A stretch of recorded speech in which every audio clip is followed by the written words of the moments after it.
Dunia dalam derita. Warga Palangga keluhkan polusi udara penimbunan jalan PT Asmindo. Dilansir dari Pena Sultra, ID Konawe Selatan, penimbunan jalan umum di Jalan Poros Kendari Andolo, Desa Sanggi-Sanggi, Kecamatan Palangga, Kabupaten Konawe Selatan, yang dikerjakan oleh PT Asera Mineral Indonesia atau biasa disebut dengan Asmindo, dikeluhkan warga. Pasalnya, penimbunan jalan tersebut menimbulkan polusi udara atau debu yang mengganggu aktivitas masyarakat sekitar. Saya sangat khawatir dan kecewa dengan polusi ini. Apalagi debu ini berterbangan masuk ke dalam masjid. Jamaah yang sedang beribadah jadi terganggu. Bahkan lantai masjid juga ikut kotor karena debu, kata Almer, salah seorang pengurus masjid Nurul Iman Desa Sanggi-Sanggi. Menurutnya, tak hanya mengganggu aktivitas ibadah, polusi ini juga mengganggu pengguna jalan, khususnya pejalan kaki dan pengendara roda 2.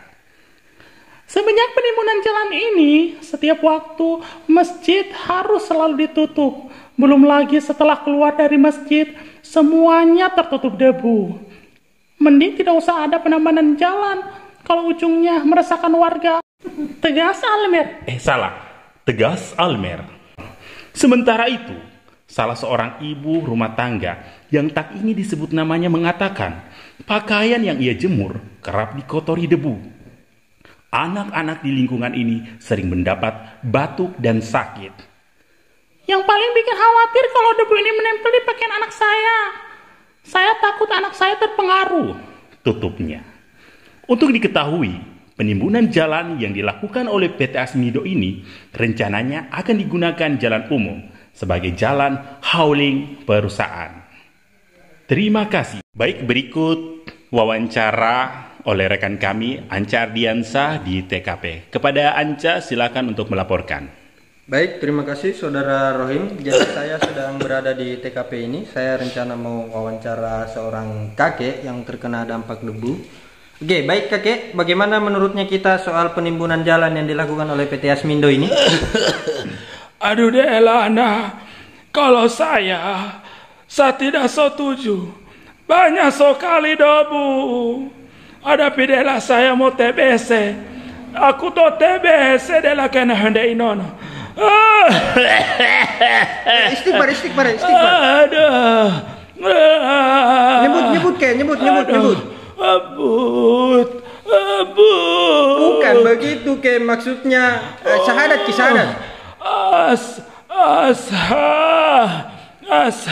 Oke, baik Saudara Rohim, saya kembalikan ke studio karena kebetulan kakeknya ini lagi sekarat kayaknya nih. Innalillahi wa inna ilaihi rojiun. Tunggu dulu Saudara Rohim. Ternyata si kakek ini masih sehat-sehat saja. Aduh, ada jika itu kompensasinya. Kalau ada kompensasinya, bisa itu kita atur. Nanti saya tahan biar sedikit. Ada ada. Ini saya dengar kompensasinya ini 100 juta. Epo, biarkan balik kalau ada itu. Saya setuju.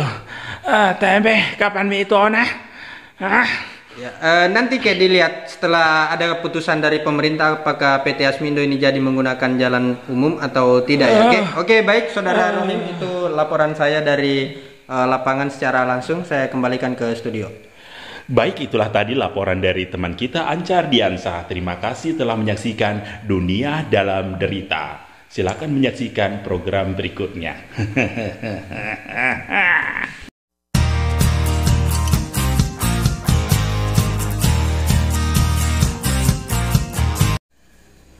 Bagaimana kebun Nilam?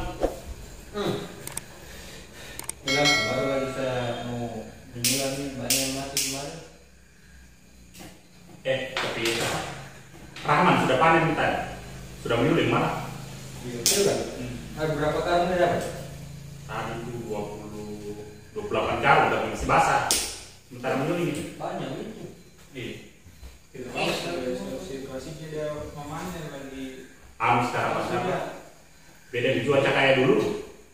Terlanjur hujan, terlanjur kering deh. Saya tidak pernah hujan. Oh, masalahnya saya juga jarang saya ke kebun selama habis habis panen 1 kali. Malas masuk. Tapi bagaimana kayaknya yang lagi ribut di masyarakat?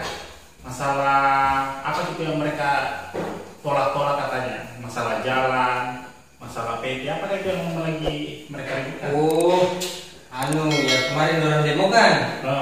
Iya, kan orang demo kemarin teman-teman itu di depan Jalan Tercapit.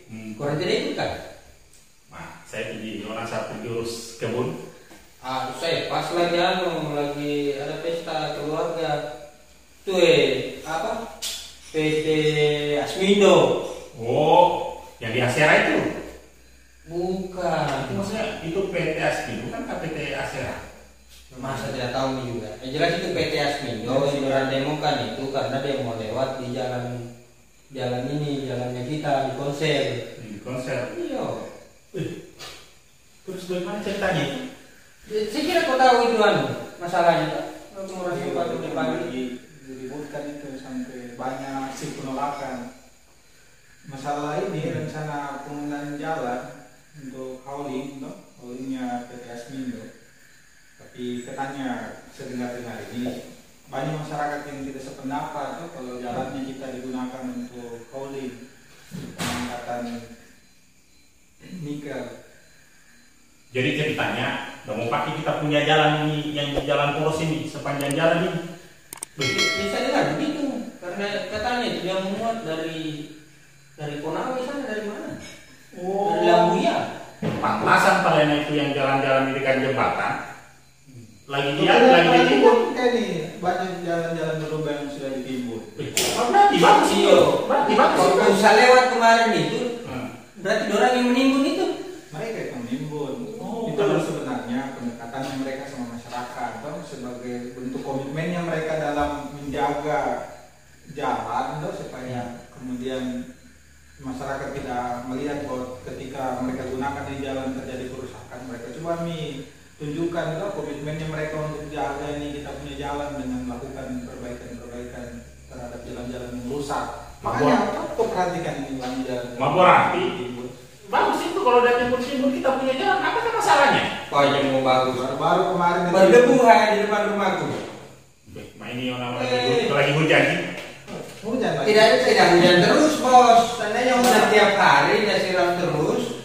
Ini kalau lagi posisi tidak hujan mau apa? Nah kalau Saya saya maju dari depan rumah kita. lewat kemarin waktu masih panas. Debu. Tiba tadi ini hujan malah ada becek. Tidak ada minum. Kecuali dia mau aspal. Tapi yang penting ya bagus. Intinya Tapi tetap rusak juga jalan kan aspal kalau dipakai muatan berat secara beruntun Pak, skala banyak, pasti rusaknya juga jalan. Menurutnya kalian bagaimana itu kira-kira kalau jalannya kita sudah dipakai untuk pengangkutan nikel? Kalau saya lihat yang istilahnya yang sudah ada sekarang toh, kan mereka sudah mulai menimbun jalan. Nah kalau kita lihat memang bagus, tapi itu tadi yang orang bilang, kenapa harus mereka timbun? Kenapa tidak diaspal saja? Baru ada fiber debu, TBC juga kita kalau ada. Berpikir tuh ada kayak mereka kalau mengaspal karena biaya dia tidak main. Kenapa mereka tidak bikin jalan saja sendiri?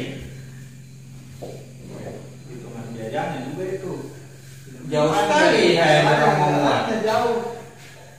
Belum lagi kalau mereka jalan rame-rame baru mobil-mobil besar, bagaimana nih siapa yang mau jamin kita punya keselamatan tuh? Nah, itu makanya banyak kemudian masyarakat yang melakukan aksi penolakan tuh. Kemarin tuh ada berapa gitu kelompok-kelompok pemuda atau organisasi-organisasi yang serukan aksi penolakan. 20 lebih kalau saya lihat itu di anunya. Hanya saya tidak tahu dia kenapa kayaknya saya perhatikan di media aksinya mereka sunyi-senyap ini tidak terlalu begitu menonjol. Mungkin sudah ada tanggapan dari pemerintah atau dari PT Asmindo. Tapi begini, kalau dari teman-teman yang masih siswa ini, anak sekolah yang masih pakai jalan, bagaimana menurutnya kamu orang? Kita ini pergi sekolah baju putih pulang jadi PNS gimana? debunya itu. Apalagi Berarti tidak usah orang bercapek-capekan tes beres. pergi putih abu-abu, pulang duluan kuning jadi PNS. Langsung dilantik, orang itu jadi PNS. Tambah tes lagi, itu dikasih lewat saja perusahaan di jalannya kita langsung jadi PNS ya. Tapi bagaimana itu? Kriteria itu ada penolakan maupun persetujuannya. Bisa dikatakan apa? Jangan sampai juga kita sudah capek-capek suarakan bilang menolak, ujung-ujung juga masih bisa juga mereka gunakan itu jalan. sebenarnya kalau yang saya tahu itu tetap bisa menggunakan itu jalan, karena penggunaan jalan ini untuk aktivitas pertambangan itu tergantung dari izin pemerintah daerah. Cuman kan yang jadi persoalan tidak sembarang juga kita memberikan ini. Mantap. Bisa dengar ini? Di kebun tarik. Kita dari kebun toh. Dari kebun. Nah, kita butuh juga hiburan. Capek nih makanya harus minum kopi terus. Baca di iya toh. Yo, ini pro punya ini loh. Ya, masih banyak juga sebenarnya semua gabung tapi banyak yang mau pesan kopi. Iya, Oke, jadi kopi bukan pesan. mantap memang kopinya luar. Iya, masalahnya juga kalau untuk sekarang kita lihat yang kita punya jalan, untuk sekarang masih bagus-bagus sih kita lihat toh. Jangan sampai pas munculnya ini kendaraan-kendaraan di PT, malah dikasih rusak kita punya jalan. Semua juga bagus kalau kita mau perhatikan. Itu jalan di bagian area sana kan. Ini kan yang paling perlu diperhatikan ini kan yang kita waspadai itu jalan-jalan yang satu jalur. Kalau jalan-jalan yang dua jalur mungkin tidak terlalu jadi persoalan. Nah, bagaimana itu jalan yang sudah hancur itu? Aneh mau ke atas sana. Itu memang yang ditimurnya. Jalan-jalan yang Sementara tidak ada saja itu kendaraan besar. Goyang kita punya usus kalau kita lewat. yang ke saya ke Angatan. Dari yang dulu sih bisa ke sana hampir 2 jam. Ada satu jalannya. Ada di mereka timbun itu. Cuman saya perhatikan juga penimbunan tidak terlalu maksimal. Masih banyak juga jalan-jalan yang berlubang. Mike tuh bilang, Mereka hanya menimbun cari muka gitu. Bukan serius mau timbun jalan. Terus itu mereka yang demo-demo itu mau konsisten jika itu mereka mau tolak. Ini yang bisa perhatikan ini karena saya lihat eskalasinya ini menurun malah. Kalau kita berpositif thinking saja. Siapa tahu orang serius kita wah. Makanya kemarin sayang sekali juga sebenarnya gabung. Hanya karena ada keluarga aku yang pesta, ada jadi gabung. Tapi kalau memang kalau perlu ke depan kita demo juga. Nah, kalau masalahnya juga kita di depan rumahnya kita kok, Iya. tempatnya tidak mau lalu lalang. Apalagi kendaraan ramai seperti itu, terancam juga kita punya malah jalan bisa berdebu. Bagaimana kalau musim kemarau? Ini masih syukur-syukur jaga hujannya. Saya tanya tadi yang masih sekolah. Kok lagi jemur pakaian sekolahmu baru. Udah lewat itu kendaraan. Sebelum ku berangkat sekolah menjadi PNS memang nih Pak. Sama juga begini. Kalau sekiranya memang itu dia benar-benar mau laksanakan, kira-kira adakah tidak kompensasinya untuk masyarakat? Terus itu kompensasinya itu bagaimana yang kita ingin tahu kan? Jangan hanya mau sekedar tetapi harus juga kita disosialisasikan. Iya. Istilahnya, jangan menang teriak. Ya kalaupun ada kompensasinya, namanya kompensasi tidak akan menguntungkan secara besar kan? Paling hanya seberapa. Nah, makanya itu yang kita ingin tahu harus jelas. Jangan sampai juga misalnya ada kompensasi, tetapi banyak potongan-potongannya dari orang-orang yang tidak bertanggung jawab. Coba dia kasih kita kompensasi setiap rumah dia bikinkan AC, dia tutup lubang-lubang yang tempatnya masuk debu. Siapa mau Ji? Iya, masalahnya. Tapi itu pun hancur juga kita masuk juga matahari di rumah Pak. Kalau kita tutup semua lubang. Harus kita tinjau ulang sebenarnya penggunaan jalan untuk aktivitas tambang.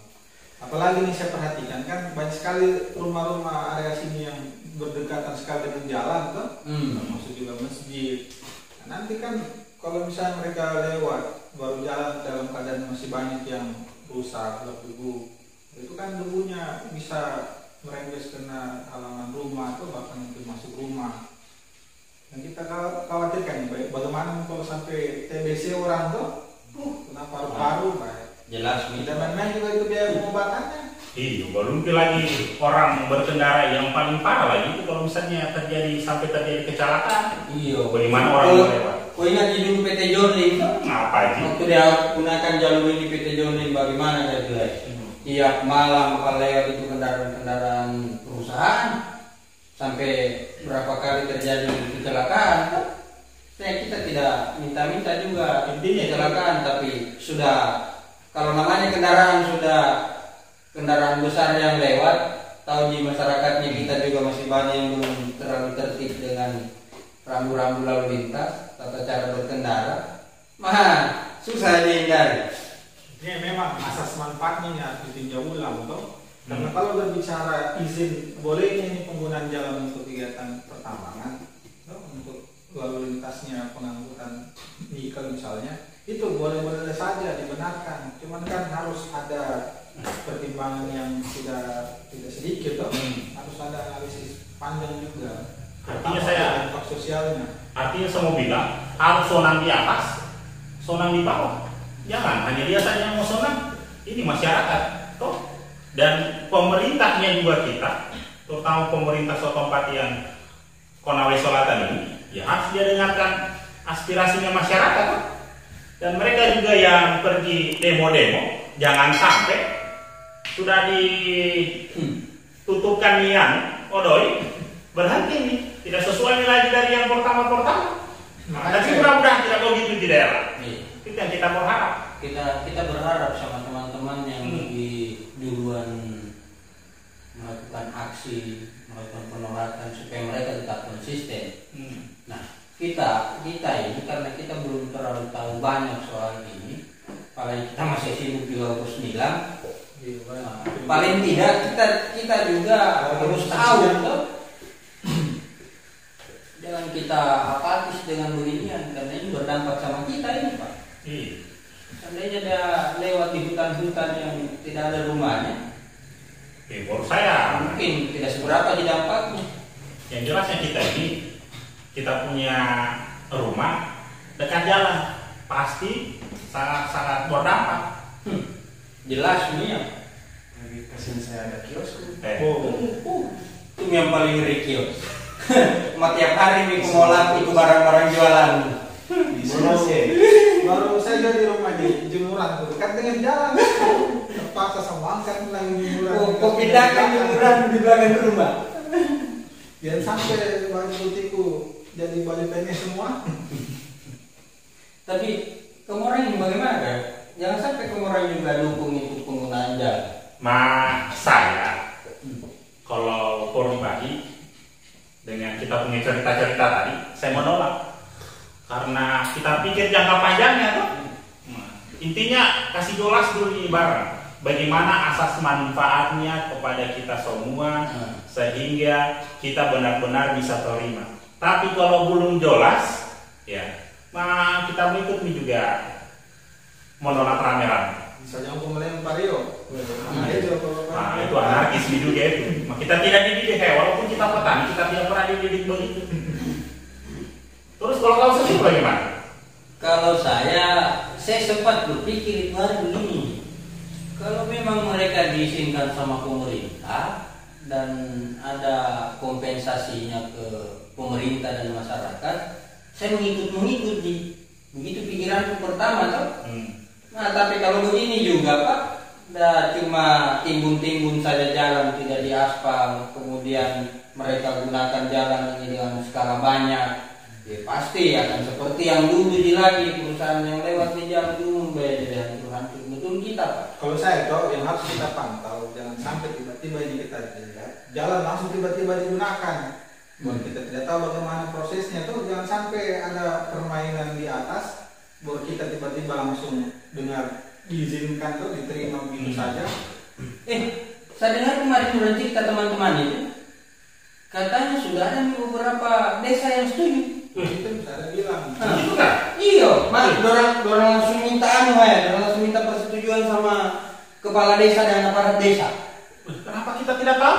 Itu nih juga. Ini tidak tahu. Itu yang saya bilang. Atau kita terlalu lama Sampai di- hanya kepala desa yang mau dikasih penyampak. Maya itu. Itu kemarin tuh waktu teman-teman lakukan aksi. Kalau saya sebenarnya saranku, tapi terlepas apakah kemudian mereka sudah melakukan hal yang sama toh. Tapi kalau saya, ketika mereka melakukan aksi penolakan, seharusnya itu kan ada dulu forum kajiannya toh, dan libatkan tenaga-tenaga ahli, para ahli hukum toh, yang memang paham dengan regulasi. Nah, setelah itu mereka lakukan audiensi dengan anggota dewan toh. Nah, kemudian hasil audiensinya mereka, hasil analisisnya mereka itu dipublish. Kan sekarang ada media toh, bisa mempublish itu dengan lebih cepat, lebih terbuka, supaya masyarakat awam juga yang tidak terlalu paham dengan regulasi, mereka bisa mengerti itu, oh ternyata begini, ini yang kemudian harus kita persoalkan, harus kita waspadai. Jangan tiba-tiba hanya kita dengar ada aksi-aksi, kalau kita tidak tahu apa latar belakangnya, apa argumentasinya. Nah, Itu gimana? Kenapa saya tidak ikut? Karena saya tidak tahu apa kejelasannya ini. Tapi kalau begini juga, Tapi kan menurutnya kalian ini kan, itu kan jalan-jalan yang rusak, toh? Katanya kan ditimbun sama itu PT. Nah, sebagai cara untuk mendekati masyarakat, toh? Tapi saya mau bilang, kenapa itu jalan? Bukan pemerintah saja yang perlu diperbaiki. Saya kira itu memang kewajiban pemerintah harus memperbaiki dari awal. Jangan nanti tungguin di PT. memang sebenarnya kalau bicara jalan-jalan yang lubang selama ini itu yang rusak itu kan sebenarnya tanggung jawabnya pemerintah. Cuman karena ceritanya mereka yang melakukan penggunaan toh, sehingga sebagai bentuk komitmennya mereka sama masyarakat bahwa jalan yang mereka pakai ini betul-betul mereka perhatikan, mereka rawat, mereka lakukan ini perbaikan. jangan sampai juga begini ceritanya Pak. Dorang datang perbaiki karena dorang belum dijalankan, dorang belum gunakan. Setelah dorang gunakan, rusak, tidak diperbaiki nih. Itu tidak tinggalkan lagi kita kubangan-kubangan baru. Kalau sekarang dia perbaiki kan hitungannya dia mau pakai, dia mau lewat mobil-mobilnya di situ tuh, jadi dia perbaiki memang. Iya, karena pasti terganggu juga kalau mereka Iya, toh. jalan dalam keadaan rusak itu. Dorang memuat itu barunya baru jalan masih rusak. Makanya saya bilang, mending mereka aspal. Kalau mereka aspal, masih kelihatan jelas. Tapi walaupun juga efeknya juga masih ada, loh. Karena pengguna jalan, kecelakaan. Harus kita evaluasi memang. Karena taruhlah misalnya ada izin dari pemerintah daerah, toh. Itu kan harus kita tinjau juga, misalnya itu izinnya dalam pemuatan nikel misalnya, toh. Nikel itu muatannya kapasitasnya sesuai tidak dengan kapasitas jalan, toh? Jangan sampai tidak sebanding. Begini saja. Orang tahu itu jalan umum yang dipotong sama perusahaan-perusahaan, kayak di Palangka Selatan di Tinagea itu kan ada jalan umum yang dipotong kan, yang lewati melintas. Itu saja rusaknya bagaimana? Sedikit dia pakai, jarang dia perbaiki. Baru beceknya nih. Beceknya itu minta ampun. Apalagi ini dia mau pakai panjang Pak. Bagaimana kira-kira rusaknya? Ini saja yang hanya dilintasi. Tapi sedikit. memang kalau memang mereka komitmen ini perusahaan mau perbaiki jalan umum, toh ini yang dilintasi karena mereka tidak perbaiki. Contohnya kayak di Tinagea itu. Di Palangka Selatan. Palangka Selatan jalan yang dilintasi, becek sekali Pak. harus kita kritis memang menyikapi ini, tidak boleh asal-asalan. Tapi kalau misalnya ini, Apalagi enggak, itu jalan yang di Jaya sana yang menuju Lakara, kecilnya itu jalan, kita saja motor kita lewat situ, kita was-was. itu dibilang tadi aja. Tapi kalau misalnya begini toh, ini misalnya kita ada cerita-cerita begini, kita kan semua kemungkinan menolak toh. Tapi bagaimana nih kalau misalnya suatu saat nanti kau dibayar untuk istilahnya mau dibeli kau punya suara supaya kau sebagai warga setuju dengan ini. Kalau saya begini, seberapa nilai uang yang dia mau kasih? Kalaupun dia kasih saya 1 juta, 2 juta, tidak akan berdampak banyak di hidupku. Nah, kalau sudah kasih saya 1 juta, 2 juta, paling 1 minggu bisa pakai makan dengan keluarga, habis nih, rugi toh. Sementara ini jalan kita mau pakai seumur hidup Pak. Selagi kita masih tinggal di rumahnya kita, di konsen, pasti kita pakai itu jalan. Bukan hanya 1 minggu kita mau pakai. Banyak juga Saya menolak. aktivitas pentingnya masyarakat yang terganggu tuh. Iya. Itu juga bahaya. Tapi mudah-mudahan tidak ada yang dibayar begitu. Mereka perjuangkan ini jalan sesuai dengan bagaimana dampaknya ke depan loh. Secara pun juga mereka setujui, ya mungkin sesuai dengan kajian-kajian yang mereka sudah pelajari, itu yang kita harapkan. Tapi ini juga menyangkut demo toh. Ini juga harus kita waspadai. Karena jangan sampai mereka berteriak tuh unjuk gigi, sebenarnya motifnya mereka lain. Kalau di tambang tuh tidak main-main biaya yang ada di situ, penghasilannya tidak main-main aja. Jadi ini juga LSM sebenarnya perlu juga kita waspadai tuh, jangan sampai mereka punya motif lain. Di awal-awal di depan mereka berpuar-puar lakukan penolakan, ternyata karena tiba-tiba biasanya itu orang dia demo, sebenarnya dia mau tunjukkan di dirinya bahwa ini loh saya yang harus kau perhatikan lebih dulu. Bagaimana? Nah, jangan sampai seperti itu. saya bilang Realitanya di kita ini di Indonesia, terutama di wilayahnya kita ini di Korsel, memang sekarang susahnya itu karena banyak orang yang melakukan hal-hal yang katanya positif, tapi diniatkan ataupun dibekini dengan hal-hal yang negatif. Nah, jadi contoh kasus ada beberapa LSM yang sempat diviralkan itu, divideokan dia pergi minta-minta uang. itu juga Ini itu toh. Nah, itu kan salah satu contoh. Tapi begini, kalau saya, jangan kita mengeneralisir. Tidak semua. Harus waspadai. Kalaupun kita istilahnya berpikir positif bahwa mereka tidak seperti itu, kemudian di belakang hari mereka seperti itu, maka kita tidak salah. Kita tidak berdosa.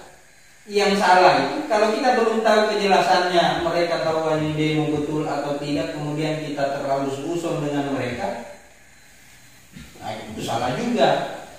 Itu makanya saya begini, saya ada kasih tahu teman-teman toh, jangan sampai kita dieksploitasi, jangan sampai kita hanya dijadikan sapi perah, dijadikan tunggangan, itu jadikan kayu bakar. Kita diajak saja suruhkan demo dengan dalih ini merugikan toh, baru ujung-ujungnya ternyata kepentingan segelintir orang yang kita perjuangkan.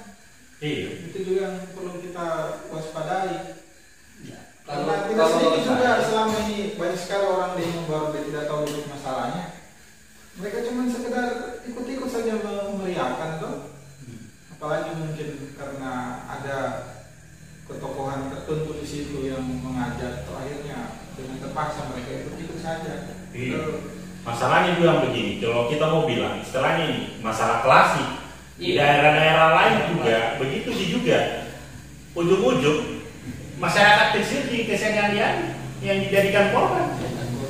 Nah makanya kita ini walaupun kita petani, ya kita harus tahu update dengan beginian, jangan kita masa bodoh. Saya bilang kalau misalnya mereka mau tuntut toh, buat forum kajian, kalau perlu di streaming toh, di upload di media sosial, di platform digital, supaya semua lihat sendiri, kita semua tahu apa yang mereka bahas. Jangan bermain senyap-senyap toh. Artinya juga kita mau lihat ini tambang. Karena kemarin ini ada kan misalnya kita lihat undangan terbuka toh untuk kemudian mengkaji di masalah. Jangan cuma tiba-tiba seruan aksi. Tidak tahu dulu masalahnya. Nah intinya dia tambang itu ketika dia ada harus benar-benar dia perhatikan kita punya masyarakat sekitar, bagaimana pembangunannya. Iya. Kan dia hanya datang saja menggeruk kita punya alam. Secara idealnya tambang ini kan begini. Negara dia beri izin suatu perusahaan untuk mengelola sumber daya alamnya kita. Itu kan secara otomatis tujuan akhirnya adalah mensejahterakan rakyat. Betul ya.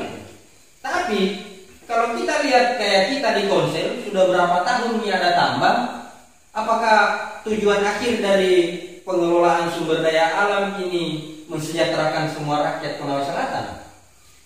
Nah, kita lihat hanya sebagian kecil. Bukan berarti saya tidak sepaham atau saya tidak sependapat dengan adanya tambang, dengan adanya apa. Tidak. Yang saya maksud adalah tujuan akhirnya. Jangan sampai hanya di awal manis, mengikuti undang-undang, mengikuti peraturan, mengikuti ini itu, tapi ending akhirnya kesejahteraan rakyat dilupakan. Masyarakat yang dikorbankan. Iya, kita yang punya sumber daya. Maksud saya, ya oke lah, yang menambang ini juga adalah orang Indonesia sebagian, pekerjaannya apa dan lain-lain. Mereka juga warga negara Indonesia yang berhak untuk disejahterakan. Tapi apakah hanya orang-orang yang bersentuhan langsung dengan tambang yang disejahterakan dengan adanya tambang? Nah, ini yang jadi catatan pentingnya kita di Konsel. Kebanyakan hanya orang-orang yang bersentuhan langsung dengan tambang yang disejahterakan. Apa sih? Nah begitu Miona yang terjadi. Kita yang masyarakat biasa yang hanya petani nilam, petani ubi, petani apa, ya hanya dapat warisannya. Warisannya apa ya? Gampang banjir, tiba-tiba muncul di sungai bukan lagi jernih, mak kerumi semua kita punya air sungai. Apakah itu bukan dampak? Itu dampak negatif yang kita dikasih, padahal ada dampak positifnya. Ya walaupun mungkin di beberapa daerah pertumbuhan ekonomi kayak di lokasi tambang, ya pertumbuhan ekonomi bagus. Tapi kan dampak negatifnya bukan hanya di lokasi itu saja. Sama nih lagi kalau jalan, Pak, jelas-jelas ini sudah jalan umum. Artinya juga kita mau bilang, sekiranya ini tambang memang disetujui sama kita punya pemerintah atau orang-orang kayak aparat-aparat yang bernaung di desa atau kepala desa, ada tidak apa yang mereka sosialisasikan tentang jaminan keselamatan, kenyamanannya kita punya masyarakat terutama yang berada di yang tinggal di pinggir jalan. Karena itu kita tadi kasih tuntutannya dobu, masalah kecelakaan. Itu karena tidak semudah apa yang harus dipikir-pikirkan. Setelahnya harus kita belajar memang benar-benar mengetahui akan masalahnya. Artinya daya kritisnya masyarakat sini harus ditingkatkan tuh. Jangan sampai ini hanya permainan segelintir orang saja. Karena yang namanya yang menyangkut begini. Lo sudah uang tidak ada nih. Kasih kepentingan. Itu saya masalahnya komitmennya juga kita. Jangan sampai kau bilang tadi 1 juta 2 juta, tapi bagaimana kalau tiba-tiba butuh uang? Mas, sebutuh-butuhnya saya uang selama saya hidup, tidak pernah disepri minta-mintai orang. Mudah-mudahan begitu di kita ini semua. Nah itu bagi saya, saya tidak tahu orang lain. Kalau saya rasa saya hidup ini kan bukan karena faktor uang saja. Faktor uang ini kalau dia bilang teman tidak main-main, uang katanya itu nomor 6. Nomor 1 sampai 5 itu Pancasila.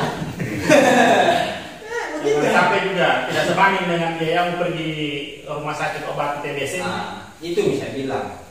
Kalaupun yang berjerawat di Konsel kalaupun nanti ke depan pemerintah dia kasih izin ke PT Asmindo ini gunakan jalan, yang perlu sebenarnya kita ketahui bersama. Dia gunakan jalan, diberikan izin sama pemerintah, berapa pajak yang dia bayar ke pemerintah, kemudian apa komitmennya terkait dengan kesejahteraan rakyat, apa komitmennya dengan keselamatan rakyat, apa komitmennya dengan jalur yang digunakan. Paling tidak kita masyarakat harus tahu. Kenapa kita harus tahu? Karena jalan yang digunakan ini jalan umum. Jalan umum ini bos dibangun dari pajaknya kita. Kita beli motor dari hasil nilamnya kita beli apa yang kena pajak itu yang dipakai bangun jalan. Nah, sementara kita tahu nih anggaran jalan ini mahal sekali kan? Dan memang kalau bicara mahal sekali Pak. Yang habis kita. Undang-undang mengatur tentang jalan itu masyarakat juga punya hak, masukan, pengawasan, Jadi tidak boleh masyarakat di sini kemudian dianggap tidak punya hak. Bahkan pernah saya dengar itu dia di YouTube katanya kalau masyarakat itu dia kecelakaan karena adanya jalan yang rusak harusnya menuntut harus ada ganti rugi. Diganti rugi. Nah, kalau dia kecelakaan karena faktor penyebabnya itu adalah kerusakan jalan, itu yang harus minta ganti rugi sama pemerintah. Kalau ada pembangunan jalan yang kemudian menimbulkan kecelakaan atau kerugian, harus ada ganti ruginya. Harus diganti. Itu memang. Karena ada lagunya dia juga. Katanya dia bilang katanya harus memperhatikan kosola mata, maunya mana, Ketertiban, sosialisasinya. Oh, pokoknya kok musyawaratan. Iya, susah juga ini kita punya kalau kita tidak bicarakan. Tapi saya tidak tahu ini bagaimana Walaupun misalnya pemerintahnya kita ini. Karena ini kan periode barunya Pak Surunudinta jadi bupati, periode keduanya. Mudah-mudahan dia masih komitmen dengan janji-janjinya, dia masih komitmen dengan program-programnya, dia mensejahterakan rakyat, dia membentuk desa maju, konsep hebat. Nah, jangan sampai hanya gara-gara dia kasih izin ke perusahaan PT Asmindo ini, dia hilang itu jargon konsep desa maju konsep hebat. Dia jadi jalan hancur, masyarakat konsep sengsara. Nah itu juga. Makanya kalau saya kan juga tidak mau asal-asalan sekedar menolak atau sekedar mendukung. Tetap harus ada tinjauan akademiknya. Kalau saya harus didudukan juga.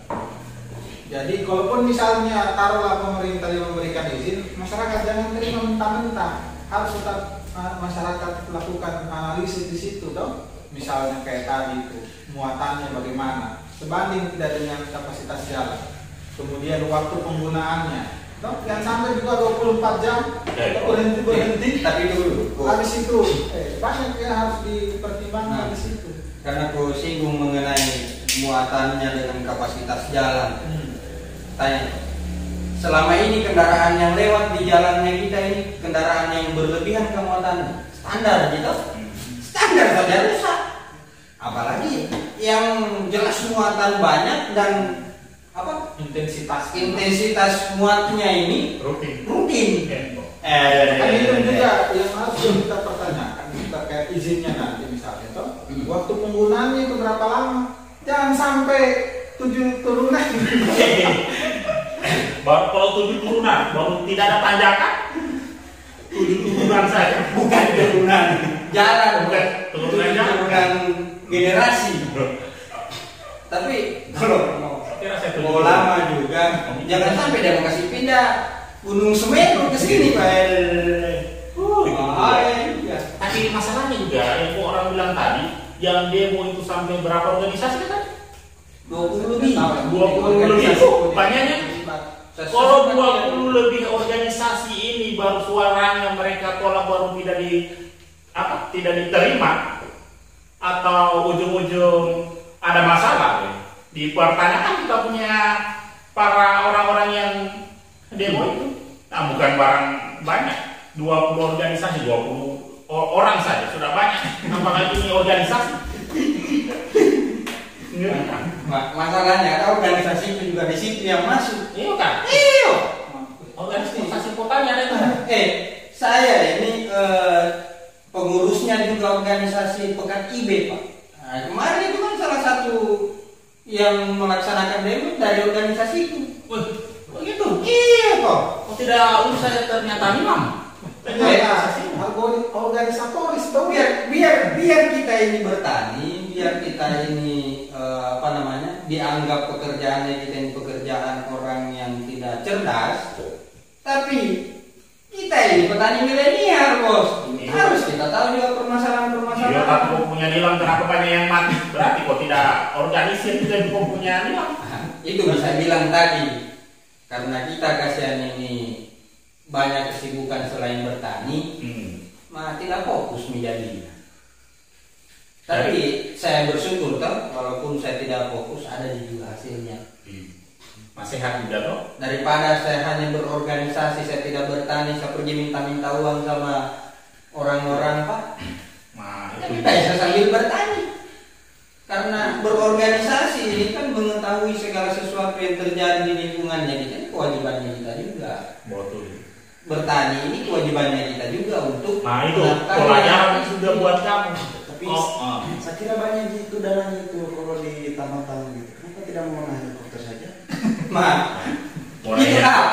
sempat itu saya lihat ada yang singgung memang. Berapa? Kenapa itu katanya dia mau muat pakai mobil? Kenapa dia tidak muat pakai helikopter saja? Banyak juga. Makanya yang untungnya Umurnya makanya apa? Hercules saja bos. Nah, jatuh-jatuh di Indonesia. Masalahnya juga begini. Kalau nampaknya helikopter toh, kalau misalnya ada jatuh-jatuh itu apa? Tanah-tanahnya. Tanah kepala. Iya, kalau yang jatuh kayak kelereng. Kalau yang jatuh 1 ton, muah. Kalau udah kena kepalamu, badai. Itu juga. Berarti harus dibuatkan juga jalur khusus ini. Iya. Ya itu helikopter itu harus ada jalur khususnya, tidak ada rumah warga di bawahnya. Harus ditutup pakai tarpal. Helikopter minta uang. Kerjanya dulu waktu kita masih kecil. Berarti penghasilannya tidak kalah di Freeport saya tidak pakai helikopter itu juga muatnya Pak. Nah, tapi kalau saya kesimpulannya itu saja tadi, masyarakat jangan asal terima jadi saja toh, harus terus kita pantau ini perkembangannya. Iya. Walaupun bisa diberikan izinnya, poin-poin yang tadi misalnya itu perhatian kita semua toh. Karena jangan sampai ini kita dengar di awal ada teriakan-teriakan, ternyata pelan-pelan di belakangnya kita mereka bermain toh. Tiba-tiba kita sudah jadi. Nah, Kalau itu saya yakin. kalau saya itu. Saya yakin ini pemerintahnya kita, organisasi-organisasi yang ada ini yang menolak LSM, Desa. ormas, apapun itu pemerintah desa, kecamatan dan lain-lain. Saya yakin di mereka ini orang-orang punya hati nurani. Mudah-mudahan. Yang punya kredibilitas. Mudah-mudahan. Yang jadi masalahnya, kamu tahu apa? Maka kalau uang juga yang bicara. Nah itu juga. Langsung musnah hati nurani. Nah kalau saya yang penting. Yang ada. Konya mana? Hati wani. Masalahnya Konya kemarin mana? kalau kita mau ukur dengan peristiwa politik kemarin tuh, saya dengar banyak serangan jadi kita perlu waspadai juga itu tuh, karena itu bisa jadi ukuran itu. Nah, kalau banyak serangan berarti harus banyak pengembalian. Itu yang Masalahnya ya begitu. Waktu kemarin saja pemilihan kita dongar-dongar banyak yang diserang, apalagi masalah begini jangan sampai diserang ya ujung-ujung. jangan sampai masyarakat terukur dari situ. Nah, kalau saya tahu seorang tidak Kita ada. bicara panjang lebar, teriak-teriak, berbusa-busa mulut, tapi tiba-tiba selesai hanya gara-gara selembaran uang. Nah, jangan sampai itu jadi ukuran. Iya, masalahnya apa? Terlalu gampang sekali memang kita diukur dengan uang. Salah satu contoh kasusnya kita diukur dengan uang di momen-momen politik. Bayangkan tidak ada nih istilah ini orang apa dia punya latar belakang, ini orang apa dia punya komitmen, ini orang apa dia punya visi, mau jadi anggota DPR, mau jadi apa. Tapi tiba-tiba yang monang yang banyak uangnya katanya ngeri juga itu Pak. Masalahnya juga itu barang sudah bukan hal yang apa namanya. Pokoknya segala-galanya butuh uang. Di situ memang kita diukur kita punya apa lagi namanya? Kita punya komitmen. Itu saya bilang kemarin sama teman-teman itu susahnya kita ini karena banyak hal yang selalu disangkut pautkan dengan uang. Orang itu kayak bagaimana saya bilang, kayak kalau dia tidak dikasih uang untuk melakukan sesuatu dia tidak ikhlas katanya. Tapi kalau ada uangnya dia ikhlas. Tak balik-balik prinsipnya orang. Kalau saya yang saya jadi catatannya kita di konsep, memang paradigmanya masyarakat, paradigmanya kita ini harus betul-betul bagaimana mau kita mau berubah juga tidak mungkin. Kita ini siapa Pak? Hanya petani nilam, hanya siapa kita yang di konsen hanya ini dia. Baru kita yang mau sosok lupa tidak mungkin. Paling tidak kita butuh komitmen dari pejabat-pejabat, dari yang punya. Nah, kita kasih tahu nih juga, walaupun kita petani, kita minimal kita bisa kasih tahu kita punya tetangga-tetangga yang petani. Kita punya kamu yang siswa, kasih tahu juga teman-teman tentang masalah ini. Jangan mereka game untuk kalau-kalau. Tuh nek game kalau-kalau. Pakai rumah. Tapi kan itu anak kalau sekarang. Game untuk kalau-kalau. Gak ada juga temanya kalau untuk kayaknya. Enggak. Kalau game tahu saya setuju nih. Karena kenapa? Sekarang tahu banyak nih orang-orang yang jadikan pekerjaan itu game. Iya, tapi hanya masalahnya kita ini di konser, anak-anak yang main game bukan dia dapat penghasilan, yang ada pengeluaran dengan waktunya habis. Itu maksudnya saya main game bodoh. Iya, kita ada bisa juga cerita-cerita sama temannya, teman bodoh. Kita tahu juga bahwa ada juga PT begini-begini itu yang menguasai kita punya jalan. Tapi besok kemarin udah saya panen nilam yuk. Panen tapi panen besok. tapi saya besok waktu setengah hari ini. Sampai pulang paling saya dia kita saja cerita-cerita bahwa kita tidak Intinya tuh pergi militer. demi harkat dan martabatnya kita sebagai orang konser, jangan mau kita dibeli dengan uang. Intinya kalau saya tetap kenyamanan, keuangan, pokoknya semua begitu. Pulang dulu saya bisa kesiangan bisa pergi metanggal. Pulang juga ya. Kerja mah. Oh, saya sendiri dia pakai kopinya. Iya, udah sengaja. Kok saya ada kopi dulu. Istimewa